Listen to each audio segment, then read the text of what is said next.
So the Dallas Mavericks lost to the Houston Rockets. It was a very close game, 108-102. Besides them losing the game, it was a very historic moment for Klay Thompson. Now, Klay Thompson has reached a milestone of 2,500 three-point shots made. This is history in the making. Only the 6 players thus far has done this, and he also achieved it. I think it would have been more impactful if he did it on Golden State Warriors due to the fact of him being with the team for so long. It would have hit a little different, but nonetheless, it would have been great if they would have came out with the win too. But yeah, the game itself was really crucial. I feel like Kyrie and Luka was the only 2 dominant players on the entire team thus far. Nobody else was really making the ball rolling and making better shots. Now, Kyrie Irving again came from a great game before with 35 points. This one he had 28, 10 from 20 from the field, 5 from 6 from the three-point line. This is where things start to get more crucial here, right? You got Kyrie playing a phenomenal game, okay? Shooting 50% from the field goal, damn near 95% from the three-point line. This guy cannot do no wrong. 7 assists, 8 rebounds. Luka Doncic. Now, Luka is a great player, as we already know he is, but he's taking too many shots that is not effective. 12 out of 25 from the field goal and 3 from 7 from the three. He's not knocking down his shots as much as he's shooting. He's making more attempts than making, which is a big problem. It hasn't really been great off the ball, not passing the ball around more for assists, and not getting that many rebounds as well. As you can see, Kyrie Irving is outbeating him in rebounds and assists thus far,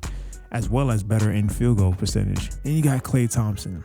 Even though Klay Thompson has reached a great milestone moment, a very historic moment for that matter, 5 from 13 from the field and only 2 from 3. This is terrible. With only 12 points. The last game he had 7, now he has 12 points. This is going to be really bad moving forward. I don't see the Mavs getting to a point where they can possibly get back to the finals, or if the playoffs. If they continue to play like this, very sloppy in the first 3 quarters and thinking they're going to come back in the end, because they do this all the time. The first quarter they be down, second quarter they play decent, and then third or fourth they probably start to pick the pace up a little bit. But you can't play bad for 3 quarters straight and expect to win the game in the fourth quarter. Like it's impossible. It's not going to happen. You know, like that's one of the biggest things that they do a lot. With the lack of turnovers, like too many turnovers, Jalen Green wasn't really good at all. I'm surprised that they even lost this game, but one thing I did know is the fact that Dillon Brooks scored 17 points. They actually did pretty good. Like, I know Dillon Brooks get a lot of heat. Like, a lot of people hate him. Better job than most players on the Mavs right now, to be honest with you, which is, again, pretty funny. 6 players scored in the double digits, which helps them get the better edge over the Mavs. The Mavs just not cutting it right now. When you got Luka scoring 29 and Kyrie scoring 28, only the 2 key players are scoring over 20 points a game. Everybody else is still single digits. And you got Klay Thompson shooting 5 from 13 from the field and then 12 points total. Like, this is not going to cut it, man. Like, honestly, I don't think the Dallas Mavericks will go far if they continue playing like this. They got to lock in.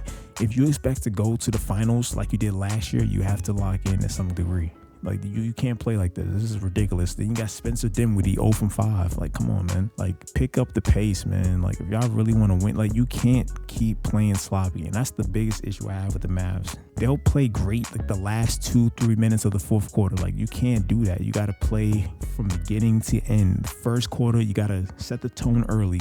First half, you set the tone, you take a little breather off in the third or fourth.